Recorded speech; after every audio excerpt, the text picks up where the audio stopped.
এভাবে যে গ্রাম ছেড়ে চলে যেতে হবে সেটা কোনোদিনও ভাবতে পারিনি। শেষ পর্যন্ত বুঝি আমাদের কপালে এসবই লেখা ছিল। কপালে যেসব লেখা আছে অবশ্যই মেনে নিতে হবে গো। ওপরওয়ালা এসব আমাদের কপালে লিখে রেখেছেন। গ্রামের মানুষজনকে ছেড়ে চলে যাচ্ছি, এটা ভাবতেই যে আমার কষ্ট হচ্ছে। কষ্ট কি তোমার একার হচ্ছে? আমার বাপদাদার ভিটে মাটি সবকিছু বিক্রি করে দিয়েছি। আমার কতটা কষ্ট হচ্ছে ভাবো তাহলে।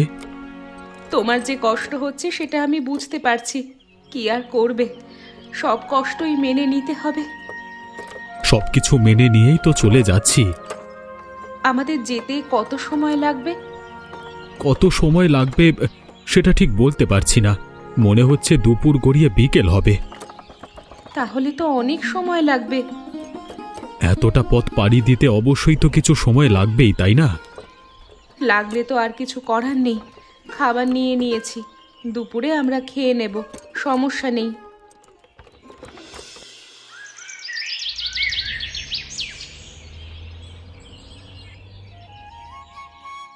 শহর যে এত সুন্দর, এত বড় বড় দালান, এটা আমি কোনোভাবেই ভাবতে পারিনি। এর আগে জীবনেও আমি শহরে আসিনি। কি বলো? এর আগে কখনো তুমি শহরে আসোনি? সেটা তো আমাকে কখনো বলনি। বললেই বুঝি তুমি আমাকে শহরে নিয়ে আসতে? তা আনতে পারতাম না হয়তো, তবে তুমি আসোনি সেটা জানতে পারতাম। যাই হোক, সামনে যে চায়ের দোকানটা দেখা যাচ্ছে, চলো ওখানে গিয়ে কিছু খেয়ে নিই আমরা। আচ্ছা ঠিক আছে, চলো চলো, টাকাগুলো সাবধানে রেখো কিন্তু।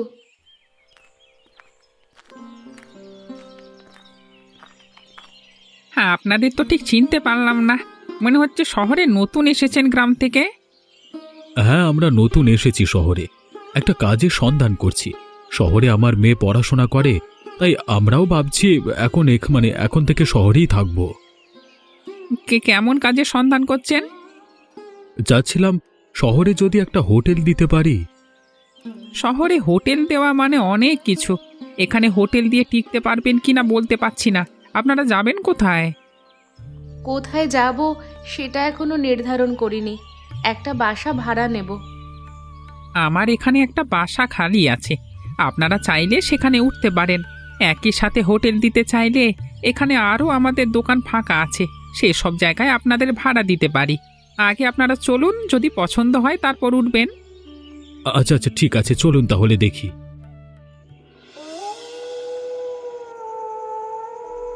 এই লোকটাকে আমরা চিনি না, জানি না, হঠাৎ করে তুমি এই লোকটার সাথে কথা বলে এখানে যে বাসা নিয়ে নিলে, এটা কিন্তু আমার তেমন একটা সুবিধার মনে হচ্ছে না। কেন? লোকটাকে দেখে তো অসুবিধার মনে হয়নি, লোকটাকে দেখে তো ভালোই মনে হচ্ছে। আমরা গ্রাম থেকে এসেছি নতুন, তার উপর আবার হোটেল দিতে চাচ্ছি। তারা অবশ্যই ভেবেছে আমাদের কাছে টাকা আছে। ভাবলে ভাবুক, তাতে আমাদের কি? ভাবলেই তো সমস্যা, পরে যদি আমাদের কাছ থেকে জোর করে টাকা কেড়ে নেয়। তুমি শুধু শুধু এত ভয় পেও না, তেমন কিছু হবে না, নিশ্চিন্ত থাকো।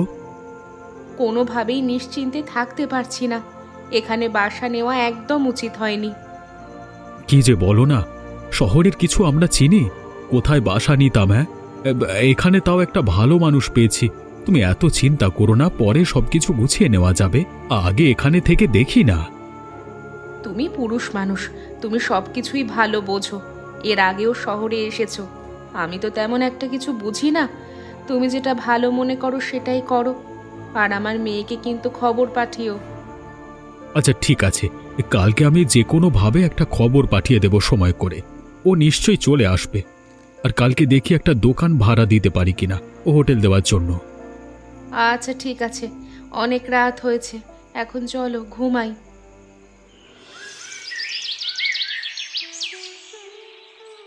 হ্যাঁ, আপনাকে তো সব কিছুই দেখালাম, কেমন লেগেছে বলুন তো? হোটেল দেওয়ার জন্য যে দোকানটা আপনি দেখিয়েছেন, দোকানটা আমার ভীষণ পছন্দ হয়েছে, ভাবছি এখানেই দেব। দিলে খারাপ হয় না। আপনি যদি কম দামে একটু বিক্রি করেন, অনেক মানুষ আপনার কাছ থেকে খাবে। হ্যাঁ, এখানে বেশিরভাগ মানুষ হচ্ছে গায়ে খেটে খায়, অল্প টাকা রোজগার করে। অল্পতে পেলে তারা ভারী খুশি হবে এবং খাবে। আপনাকে কিভাবে যে ধন্যবাদ দেব সেটাই বুঝতে পারছি না। আপনি যেভাবে সাহায্য করলেন কেউই হয়তো বা এভাবে সাহায্য করে না, পরিচিত হলেও। হ্যাঁ, আমি নিজের স্বার্থ ছাড়া তো আর উপকার করিনি। দোকান ভাড়া হলে আমার লাভ, মানে বাসা ভাড়া হচ্ছে তাতেও আমার লাভ, দুটোতেই তো আমার লাভ, বুঝতেই তো পারছেন। আপনি যে লাভের কথা বলছেন সেটা আপনি যে কারো কাছে দিলেই পেতেন। লাভের বাইরে যেটা করেছেন সেটাই তো অনেক। আপনারা যেহেতু হোটেল দেবেন, নিশ্চয়ই আপনাদের একজন রাঁধুনি দরকার, কিংবা কাজের সহায়ক কোনো লোক। হ্যাঁ, তা তো অবশ্যই দরকার। আমরা দুজনে তো পারবো না। হ্যাঁ, আমার একটা মেয়ে আছে, বিয়ে দেব, ঘরের কোনো কাজ জানে না। আপনাদের সাথে যদি থাকে, মানে একটু রান্না বান্নার কাজটা শিখে নিল, আপনাদের ভালো লাগলো, কিছু টাকা দিলেন ওকে। তাহলে তো ভালোই হয়, কোনো সমস্যা নেই, আপনি পাঠিয়ে দেবেন। আচ্ছা ঠিক আছে, তাহলে ওই কথাই রইল।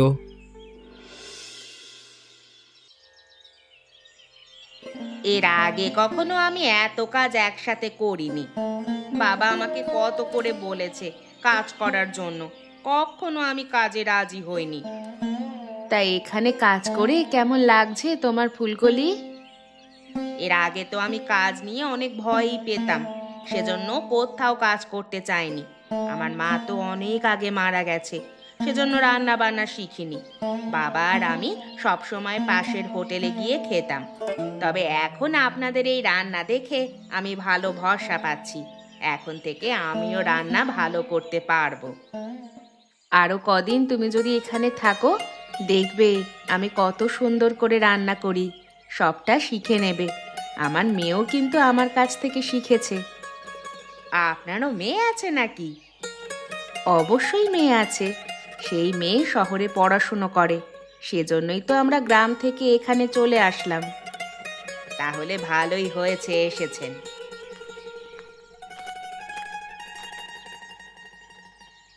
আমাকে ফজলু কাকা পাঠিয়েছে, আপনারা নাকি নতুন হোটেল দিয়েছেন, সেই জন্য খেতে আসলাম।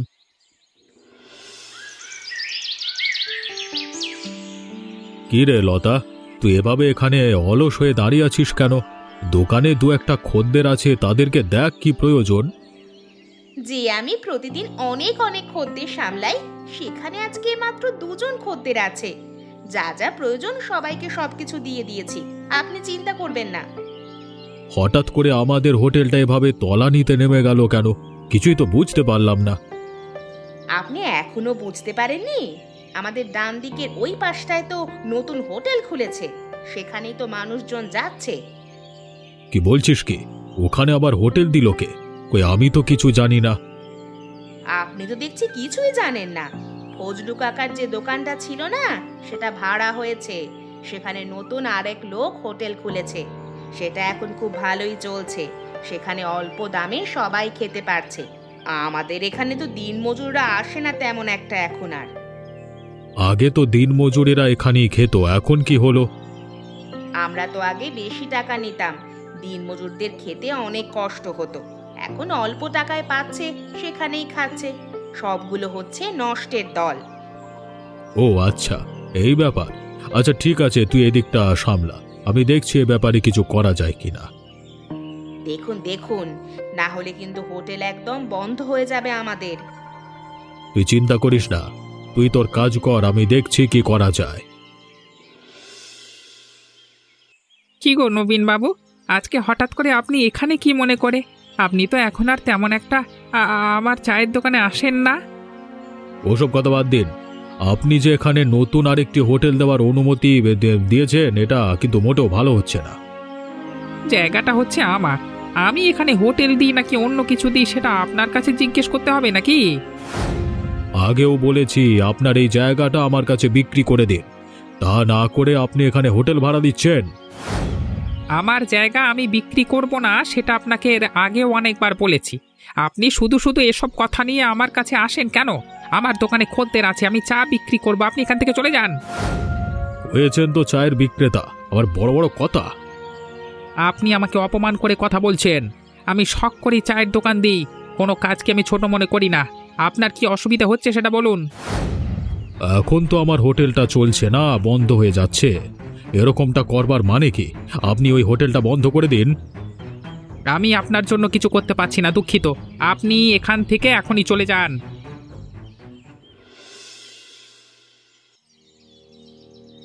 কি হয়েছে বাবু? আপনার মুখটা এত ফ্যাকাশে দেখাচ্ছে কেন? মনে হচ্ছে রেগে আছেন। এই ফজলু মিয়ার এত বড় সাহস আমার মুখের উপর কথা বলে। উনি ওই হোটেল কোনোভাবেই বন্ধ করবেন না। তাহলে তো আমাদের হোটেলের অনেক বড় লোকসান হয়ে যাবে। এখন কি করবেন বলুন তো? কি করব সেটাই তো ভাবছি। ফজলু মিয়াকে তো কিছুই করতে পারবো না। কি করা যায় বলো তো? শুনেছি ফজলু কাকা তার মেয়েকে নতুন ওই হোটেলটায় কাজ দিয়েছে। জানো, সে রান্না বান্না শিখতে পারে। মেয়েকে তিনি বিয়ে দিতে চাচ্ছেন।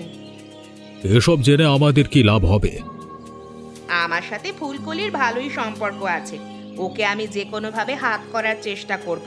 ও যদি একবার হাত হয়ে যায়, ওই হোটেলের রান্নার এত জঘন্য অবস্থা করে দেওয়া যাবে, ওদের আর ওখানে ফিরতে চাইবে না। হোটেল বন্ধ করে দেওয়া যাবে। কি বলছিস তুই? পারবি তো এটা করতে? অবশ্যই আমি করতে পারবো, তবে আমার বেতন কিন্তু একটু বাড়িয়ে দিতে হবে। এখন থেকেই বলে রাখছি। বেতন নিয়ে তোকে চিন্তা করতে হবে না। তুই যদি কাজটি করতে পারিস, আমি তোর বেতন অবশ্যই বাড়িয়ে দেব। তাহলে আপনি নিশ্চিন্ত থাকুন, ভেবে নিন যে কাজটি হয়ে গেছে। যত বড় বড় মুখ করে কথা বলছিস, কাজটিও যেন তত বড়ভাবে করতে পারিস, মনে থাকে জানো। আমি যে কাজ করতে চাই সেটা অবশ্যই শেষ করি। আপনি শুধু দেখতে থাকেন আমি কেমন করে করি।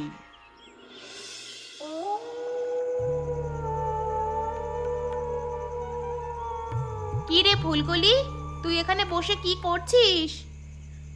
আরে লতা যে, কি মনে করে হঠাৎ আমার ঘরে?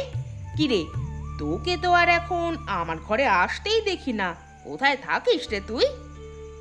আমার তো তোর মতো এমন রাজকীয় ভাগ্য নেই যে সবসময় বসে বসে খাবো। আমার তো কাজ করে খেতে হয় রে। আমি তো গরিব মানুষ। এখন আমারও তোর মতোই অবস্থা হয়েছে। দেখেছিস বাবা আমার সাথে কেমন করছে?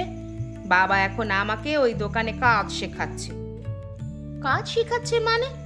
আমি তো দেখেছি তুই ওখানে কাজ করছিস। আমি ভেবেছি ইচ্ছে করে মজা করে করছিস। আরে পাগল নাকি? মজা করে কি ও সব কাজ করে? বাবা আমাকে বিয়ে দেবে, সেজন্য রান্না বান্না শেখাচ্ছে। আমি তো রান্না বান্নার কিছুই পারি না। শ্বশুর বাড়ি গিয়ে কি করব? এর জন্য তুই এত নিম্নমানের একটা হোটেলে কাজ করবি? ছি ছি, এটা লজ্জার ব্যাপার। ওরা নিশ্চয়ই তোর বাবাকে ফুঁস দিয়েছে। এটা কি বলছিস? সত্যি নাকি? আমার তো সেটাই মনে হচ্ছে। ওখানে তো এতদিন ধরে আমরা হোটেল দিচ্ছি, কখনো তো তোর বাবা এটা আমাদের বলেনি। তাহলে হঠাৎ করে কেন বলল? নিশ্চয়ই অন্য কোনো পরিকল্পনা আছে ওদের। এমনও হতে পারে ওদের কোনো ছেলে টেলে থাকলে তার জন্য তোকে বউ করে নিতে পারে। ওই গরিব ঘরে কিনা আমি বউ হয়ে যাব? যা দেখছি তাতে তো তাই মনে হচ্ছে। না না, সেটা কোনোভাবেই সম্ভব না। ওদের আমি ছাড়বো না। সত্যি যদি ওরা এমন পরিকল্পনা করে থাকে, আমার কাছে একটা বুদ্ধি আছে। এটা যদি তুই করিস, দেখবি ওদের উচিত শিক্ষা হয়ে যাবে। কি বুদ্ধি আছে আমায় দে তো।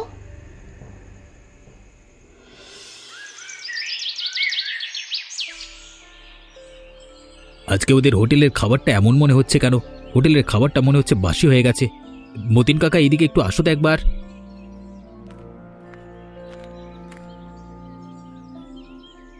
কি হয়েছে বলো? কোনো সমস্যা? কিছু লাগবে তোমার? আমার তো কিছু লাগবে না, তুমি আগে এই খাবারটা একটু ভালো করে দেখো তো। দরকার হলে ঘ্রাণ নিয়ে দেখো, মনে হচ্ছে খাবারটা পচে গেছে। আমার পেটের মধ্যে কেমন যেন করছে, কিছুটা তো আমি খেয়ে নিয়েছি। কি বলছো কি? আমাদের খাবারে তো কখনো সমস্যা হয় না। হঠাৎ করে আজকে কি সমস্যা হলো? আর সমস্যা হলে তুমি খেলে কেন আমাকে বলতে? আমার একার খাবারে সমস্যা হয়নি, সবার খাবারে সমস্যা হচ্ছে। এখানে যারা আছে সবাইকে আমি জিজ্ঞেস করেছি। এমনটা হলো কিভাবে সেটাই তো বুঝতে পারলাম না।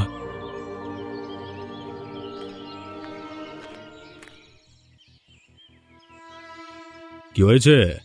দোকানে বসে দেখতে পেলাম তোমাদের এখানে গন্ডগোল চলছে, কিছু হয়েছে নাকি?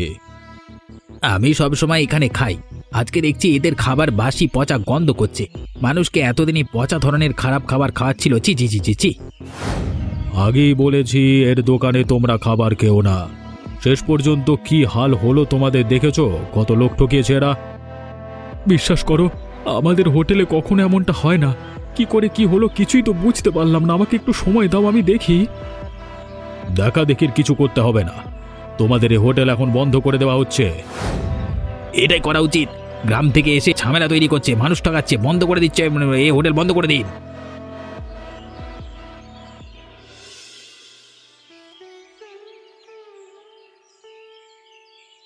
দেখো বাবা, আমি চলে এসেছি। আমার পরীক্ষা শেষ হয়ে গেছে, আবার পরে পরীক্ষা হবে। চলে এসেছিস মা, তোকে দেখে ভালোই লাগছে। আমরা এসেছি কতদিন হলো, তুই মাত্র আসলি। আমার তো পরীক্ষা ছিল, সেজন্য আসতে পারিনি। কি হয়েছে মা? আমি এসেছি, বাবা কেন খুশি হচ্ছে না? উল্টে দেখছি বাবা মনমরা হয়ে বসে আছে। কোনো সমস্যা হয়েছে নাকি তোমাদের এখানে? সমস্যার কথা আর কি বলবো, তোর বাবার হোটেলটা বন্ধ হয়ে গেছে। কি বলছো? বাবার শহুরে রান্নার হোটেলটা বন্ধ হয়ে গেছে? কেন, কি হয়েছে? আজকে আমাদের হোটেলে পচা বাসি খাবার পেয়েছে মানুষ, এজন্য সবাই মিলে এসে দোকান বন্ধ করে দিয়েছে। আমরা কি পচা বাসি খাবার রান্না করছিলাম নাকি? আমি কতটা সৎ লোক তুই জানিস না, এসব প্রশ্ন করছিস কেন? বাবা, বাবা তুমি রাগ করো না, আমি জানার জন্যই বলছিলাম। কি হয়েছে একটু বলো তুমি। কি হয়েছে আমি নিজেও জানি না। হঠাৎ করে আজকে কিভাবে আমাদের খাবারগুলো পচা বাসি হয়ে গেল সেটাও তো বুঝতে পারছি না। সবসময় আমি আর তোর মাই তো সবকিছু রান্না বান্না করি। তোমরা ছাড়া আমাদের হোটেলে আর কে কাজ করে? আমরা ছাড়া ফুলকলি কাজ করে, ফজলু মিয়ার মেয়ে রান্না বান্না শেখে আর কি। যাই হোক, তোমাকে এসব নিয়ে এত চিন্তা করতে হবে না, আমি যে কোনো একটা উপায় খুঁজে বের করব। আপনি কে? আপনাকে তো চিনতে পারলাম না। আপনি আমার ঘরে কি করছেন? তুমি আমাকে চিনবে না, আমি হচ্ছি মতিন মিয়ার মেয়ে, শহরে পড়াশোনা করি। ও আচ্ছা, আপনার কথা অনেকবার শুনেছি, তবে আপনাকে দেখতে পারিনি। যাই হোক, আপনি কখন এসেছেন আর আমার এখানে কি করছেন? আমি শুনেছি তুমি একটা চালাক মেয়ে, কিন্তু তুমি কিভাবে যে একটা বোকার মতো কাজ করলে সেটাই তো বুঝতে পারলাম না। আমি আবার কি করেছি? কই না তো, আমি তো কিছুই করিনি। কে বলেছে আপনাকে যে আমি খাবার পচা বাসি মিশিয়েছি? আমি তো খাবার নিয়ে কোনো কথাই বললাম না, এর মধ্যে তুমি সত্যি কথা বলে দিলে। যাই হোক, আমি এমনিতেও বুঝতে পেরেছিলাম। শোনো, তোমাকে একটা কথা বলি, তোমার বাবার ওই জমিটা কিন্তু নবীনবাবু কিনতে চেয়েছে, সবটাই আমি জানি। শুনেছি বাবার কাছ থেকে। তুমি কি না সেই নবীনবাবুর হয়ে কাজ করলে? শেষ পর্যন্ত দেখা যাবে এখন তারা নিজেরাই তোমাকে উচ্ছেদ করবে, মনে রেখো। আমি তো তার কথায় কিছু করিনি। লতা আমার বন্ধু হয়, ও বলেছিল। এখানে লতার দোষ নেই, নিশ্চয়ই নবীনবাবু ওকে পাঠিয়েছে তোমার কাছে। আমি ভুল করে ফেলেছি, এখন কি করব বলুন? তুমি যদি এখন সত্যিটা তোমার বাবার কাছে গিয়ে বলো, তাহলে আমরা একটা ব্যবস্থা নিতে পারবো। আচ্ছা ঠিক আছে, বাবার কাছে চলুন, সব কিছু আমি সত্যি সত্যি বলে দেব। কি হয়েছে? তোমরা সবাই মিলে এখানে জড়ো হয়েছো কেন? এখন আমার বেচা কেনার সময়। আপনি অনেক বেচাকেনা করেছেন, এবার একটু বেচাকেনা বন্ধ করুন। তুমি কি আমার বেচা কেনা বন্ধ করবার কথা কি সব বলছো? হ্যাঁ, ঝুমা আপু একদম ঠিক কথাই বলেছে, আপনাদের মতো খারাপ লোকেরা এখানে দোকান দিতে পারবে না। এসব কি বলছিস তুই ফুলকলি? তুই আর আমার সাথে কথা বলতে আসবি না, তোকে আমি বন্ধু ভেবেছিলাম, তুই কিনা আমাকে দিয়ে খারাপ তুই তো বলেছিলিস মতিন কাকার দোকানে আমি যেন পচা বাসি খাবার মিশিয়ে দিই। ছি ছি ছি ছি, নবীনবাবু, শেষ পর্যন্ত আপনারা এই কাজ করেছেন ভাবতেও আমার লজ্জা লাগছে। আপনাদের জন্য কিনা আমি মতিন কাকার দোকানটা বন্ধ করে দিলাম। গরিব মানুষেরা অসহায় হয়ে যাচ্ছে আপনার জন্য। মানে আপনার আমার ভুল হয়েছে, আমি আসলে বুঝতে পারিনি। তখন তো বুঝতে পারেননি, এখন অবশ্যই বুঝতে পারবেন। উপযুক্ত শাস্তি পেলে সবাই বুঝতে পারে। হ্যাঁ, আমার ভুল হয়েছে, আমি কিছু করিনি। নবীনবাবু আমাকে যেমনটা বলেছেন আমি তেমনটাই করেছি। মতিন কাকা, আমাকে ক্ষমা করবেন। আর আমরা সবাই তো এখানে আছি, এর আগে যেমন করে আমরা মতিন কাকাকে শাস্তি দিয়েছি, নবীন বাবুকেও একই রকমের শাস্তি দেওয়া হবে। এখন থেকে তার দোকান এখানে বন্ধ। তিনি আর কোনো দিন এখানে দোকান খুলতে পারবেন না, এটাই শেষ কথা। আমার ভুল হয়ে গেছে। আমার একটা কথা শোনো। আপনার মতো খারাপ লোকের আর কোনো কথা আমি শুনতে চাই না। একদম পুলিশে দিয়ে দেব। আপনারা যদি এত সুন্দর সুন্দর গল্প আরও দেখতে চান তাহলে অবশ্যই আমাদের চ্যানেলকে সাবস্ক্রাইব করে বেল আইকনে ক্লিক করবেন। ধন্যবাদ।